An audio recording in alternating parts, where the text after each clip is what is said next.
And here's the attack. Pogacar rips it now up this mountain. Who is this?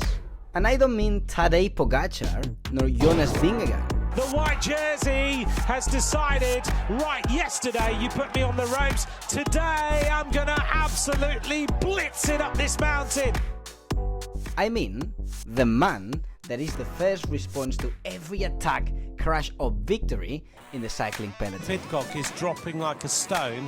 He is Anthony McCrossan, the official voice of the Tour de France. Today, we will discover the person behind the most epic narrations of cycling. He used to rush home from school to watch the Tour de France.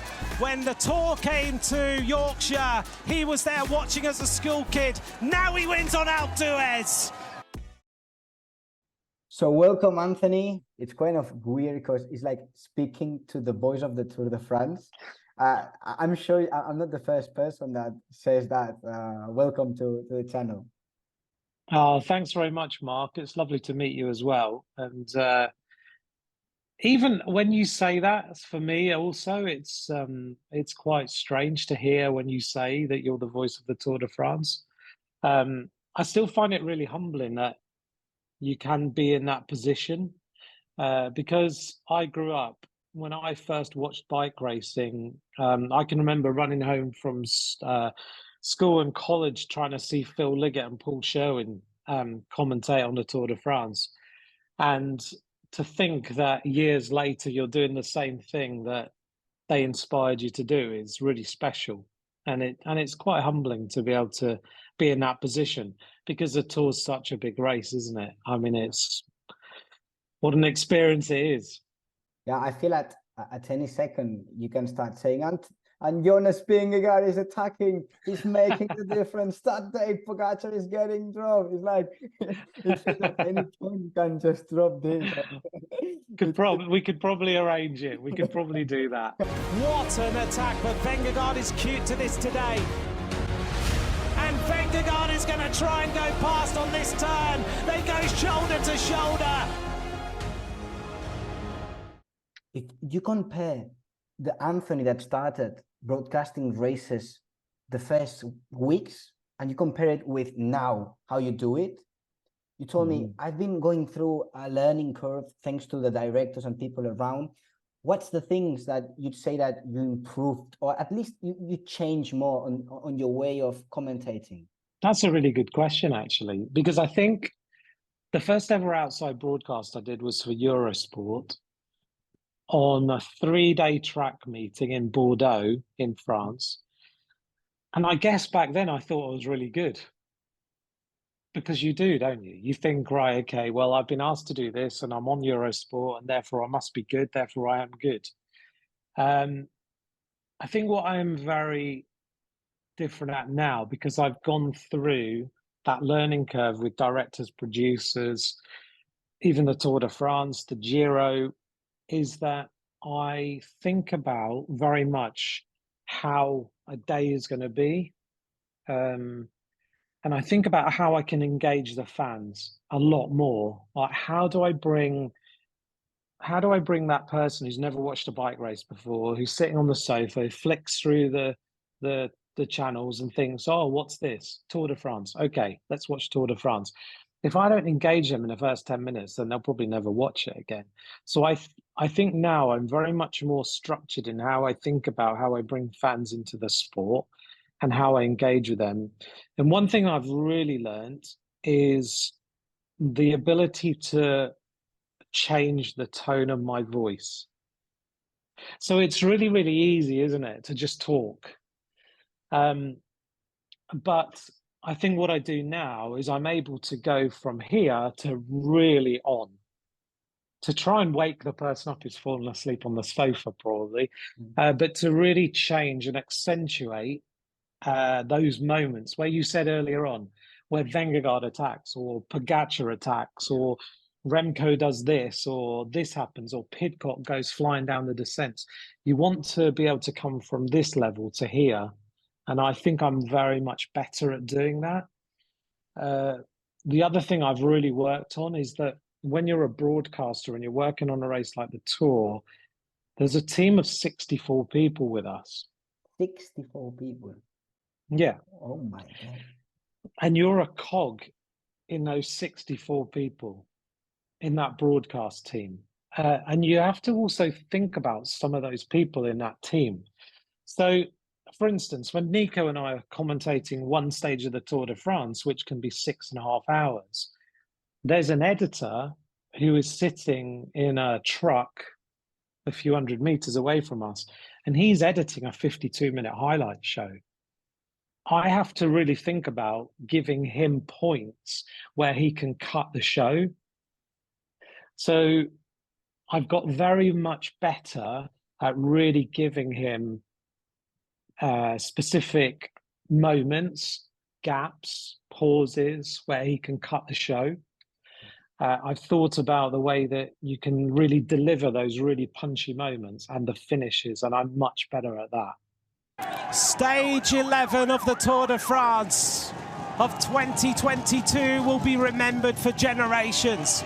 It has been a blockbuster. It has been a race of incredible proportions. But the man with the courage, the man with the aim of the yellow jersey takes the stage. What a win! Well, you're commentating with Nico. Mm-hmm. How does it work? You've got a screen, I guess, in front of you where you follow the race, but then just give us a little bit of insights about, you've got, I guess, pro cycling stats next to you just to check out everything. You have some notes, I don't know, some media to check out. What's your style, at least? So we give away all the secrets now. Okay, everyone's different, so everyone has their own style. So it doesn't matter whether I'm with Nico or Hannah Walker, for example, on women's races or La Vuelta or whatever it might be. Everyone has their own style. My style is this. I used to make so many notes that I couldn't use them all. And it got to, actually, a producer said to me, you over prepare. So you need to really think about what you really need.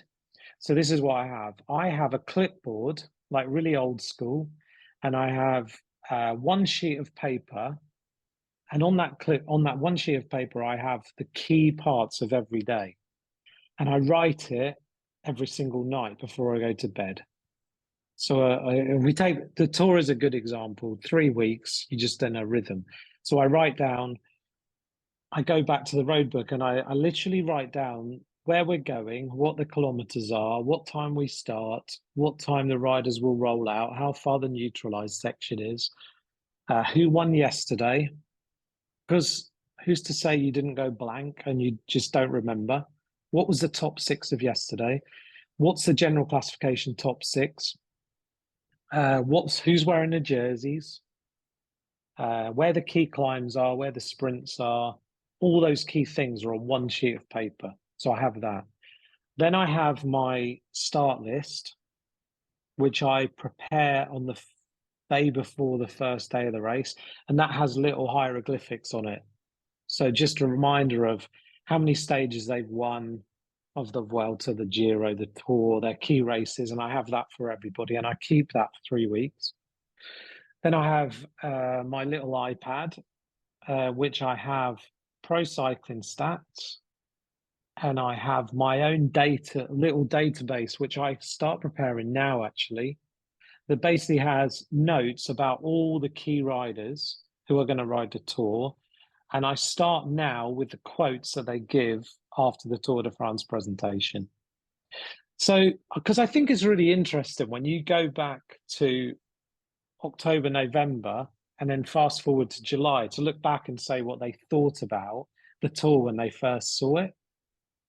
So I have quotes. I'll have things they've said during the year that they've said in the press. I'll have notes about their wins. I'll have notes about injuries they've had. So you can remember they've had an injury. Things like their girlfriend's names, their wife's names, just so that if they appear on screen, which they do, you can just go, oh, there's Trina, that's Jonas's wife. So you can just mention them. So I have that document. Then on the Tour de France, I have a really thick book, which is all of the places we're going to visit. with every single chateau, church, and everything in it. So I have that with me. I have the road book. The same as the riders and the team directors, we have that and we flick through that every day. And then I have, I'm really lucky in that there's a member of our team on the Tour de France, a guy called Andy, who's an English guy, lives in France, who's a bit of a statistician. And he does some stats for me every day, just little things that I wouldn't think about. And then he also does a bit of a review of the newspapers. And so I have that as well. Is there any anecdote or story about something happened one day commentating? Because, for example, one thing that happened in the Spanish television while the Tour de France last year, like you said, sometimes we spend over 6 hours commentating, and over 6 hours you end up like having nice conversations, chill conversation, and maybe there's some point that you forget about that. Oh, I've got millions of people listening to me. So what happened this year in the Spanish television was that the narrator of the Tour de France, because in 6 hours time you have to go to the loo at some point, you have to go to the toilet. So he went to the toilet and the microphone was open. So in live television, all Spain had a No, really? I didn't know that. So that's one of the stories that happening in Spanish television. I mean, I'm not saying that happened to you, but can you tell or do you have any anecdote or story about some funny things that happened to you and maybe people didn't even realize, or something that you remember about someday that was crazy or different? There's so many things that happen to you when you're on the road. What's happened to me? I haven't been to the toilet with the microphone open. God, I can't imagine that. That's terrible. Yeah, before the World Championships once, we were about to commentate. I think I was commentating with Rachel Neylan, who's the pro rider in the Women's World Tour. It was the Women's World Championships. And about 3 minutes before the start, I leant on the desk with all the monitors, all the equipment, and it just collapsed completely on the floor, everything. So TV screens, commentary equipment, everything completely and the desk, all on the floor, 3 minutes before we went live. So we had to rebuild everything, try and commentate with like engineers running around, trying to rebuild television screens, commentary desks, all that stuff. So that's happened. That's 3 minutes before you go live. There's quite often moments in the Tour de France where we go live and we don't have any pictures. That's happened 2 or 3 times. And it's a beautiful day here in the finish line. It's a lovely, yeah, it is. The sun's shining. It's 30 degrees. What happens in reality quite often, well, not quite often, that's being harsh on the Tour de France. Now and then, there'll be moments where we don't have pictures in the commentary tribune, but they have them in the outside broadcast truck. So there have been moments where we have a black screen and nothing, but in the outside broadcast truck, they have everything. So Jamie is my producer, my director in my ear. And I've had moments for 10 minutes in the tour at the beginning where Jamie has been in my ear saying, shot of Tadej Pogačar, signing on now is Mathieu van der Poel. And I have to listen and just go, right, very warm welcome, everybody. We're here at stage 2 of the Tour de France. We're going to go today to Bilbao or San Sebastian or wherever it might be. And here we can see like the start of the race. We've got Tadej Pogačar signing on. He did well yesterday. Here's Mathieu van der Poel. What's going to happen to him? And I have no pictures. Wow. That's not easy. No, and it's not easy at all. Wow. No, and that's happened. It happens maybe once or twice maybe twice on a tour. Because of connections, and that's just how it happens, weather conditions and all that. And I think that's maybe where we don't realize how much we've learned over the period of time of being a broadcaster on a bike race. And I know when a new analyst comes and sits next to you, so when Nico came and sat next to me, they they find it very difficult for the first 2 or 3 days because in your ear you have yourself, the commentator next to you, a producer, radio tour, and you might have people coming in and giving you bits and pieces of information. So I don't even notice it. I'll have Jamie saying, right, we're going to go to a feature on this castle in France in 10 seconds, but I'll carry on talking. And I have to say, right, here we are. We're coming to this. We're going to go and visit this chateau in, I don't know, Nice now. And I'll hit it on 1 second to go. And then they'll play that PT. So it sounds like it's seamless. But to me, that's just normal. To me, that's just what we do. Whereas when you have a new analyst, they'll be looking, going, whoa, there's too much going on in your ear. But you'll be able to hear that, and you'll be able to pick up Seb Piquet in the tour car saying there's a crash or a puncture of Tadej Pogacar, whatever, and you just do it. Wow.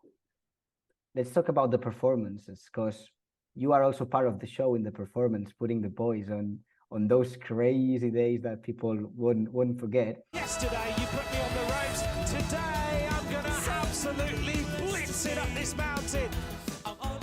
So if you have to,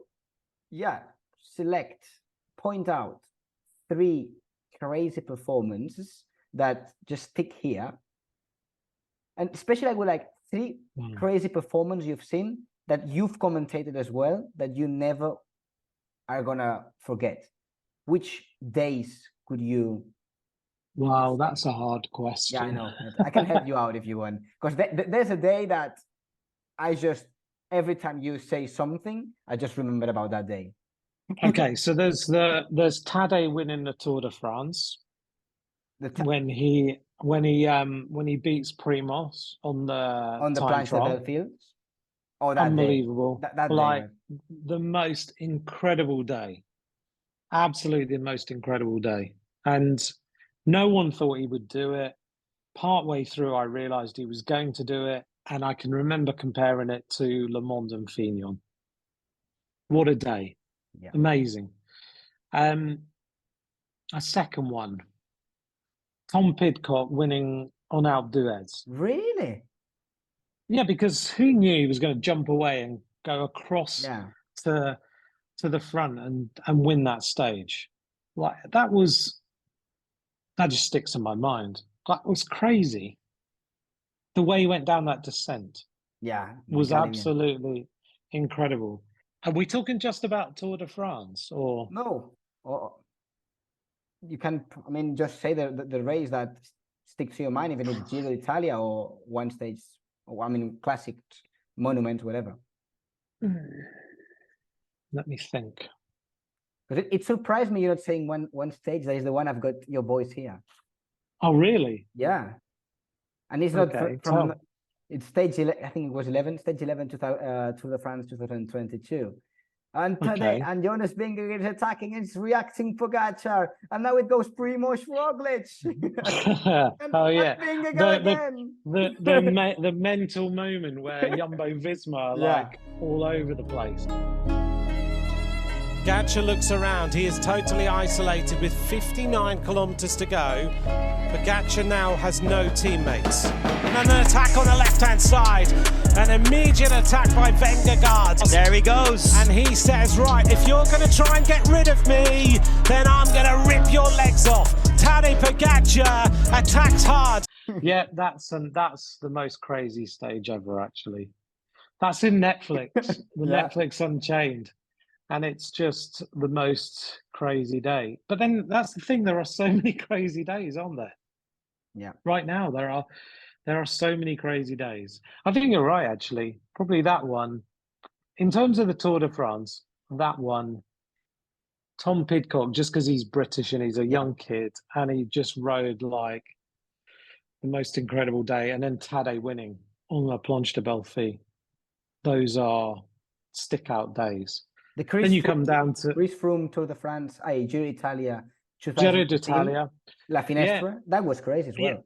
that was a mad day because I remember me, Paolo, and Stefano were in the because I'm the speaker of the Giro d'Italia, so we were in the commentary position on the finish line, and I remember partway along the route spotting the Sky Soigneurs, Yeah. and I said to Stefano at the time when I said Froome is going to attack really far out and he's going to change this race. I remember Stefano going, really? And I said, yeah, I think he's going to go from like 80k. I think he went 83k out, didn't he? And he rode to the finish. As soon as he hit the gravel in Finestre, so the second part of the climb. And in terms of women's cycling, well, maybe we should talk about those because there's moments that stick in my mind in women's cycling. For me, not in terms of exceptional performances, but moments in history. So for me, Lizzie Deignan winning the first women's Paris-Roubaix. Ooh, yeah. I can still, because Hannah and I were in the commentary box. Well, commentary box. We sit in the stands in the Roubaix Velodrome with blankets around us. It's freezing cold. And we are directly opposite where they ride in the gate. And I remember when Lizzie came in and the feeling and the crowd and get goosebumps. Hannah was crying because there was a moment where women realised, and she realised as an ex-pro rider, that a woman was about to finish Paris-Roubaix on the velodrome. That's pretty special. Yeah. To be able to witness that. Yeah. That's pretty incredible. So you'd said that Lizzie and Bernard, the two cyclists, male and female, that maybe, have been more important in your career? Yeah, but then there's a rider we haven't even mentioned, and I told him this at the weekend, Marc Cavendish. Yeah. So I remember Marc Cavendish as a kid. I remember being at a bike race just after he'd won the world title on the track, and he was riding a race not far from my house. And I remember sitting on the back of a car with him when he was a young kid, having just won a world title, and he was about to ride a road race. But I also remember Marc when he was a schoolboy, when I did a commentary in the Isle of Man, and someone said to me, that kid's going to be really, really good. And I can remember him sprinting across the top of this little hill to win a race. And so Marc's kind of been in my entire commentary career. And I said to him at the weekend, because we were in Japan together, the Saitama Criterium, and I said, Marc, I hope you get the 35. Yeah. And he said, and I said, no pressure. And he just kind of smiled because he's not going to be committed to it. He's not going to openly talk about it. But I said to him, because you've been in my entire commentary career, the whole level, from schoolboy to now, where I've commentated on your World Championship win in Copenhagen, your 34th win, matching Merckx. And if you do the 35, for me, that's a crowning moment in my career. And I hope you do it. And he kind of looked at me and he was like, whoa, thank you. Because I think he then realised that we've been together for that whole period of time. And what a bike rider to watch. Wow. I think that's the most beautiful finish for this interview. Seriously.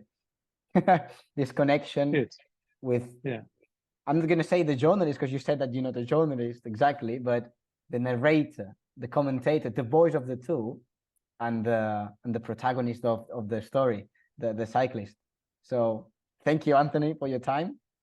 Thank you, Marc. I hope I've to really do enjoyed another interview in some time. Yeah, let's do that. Let's do something around the Tour de France. That would be good. Perfect. But thanks for your time and thanks for your questions. They were great. My pleasure.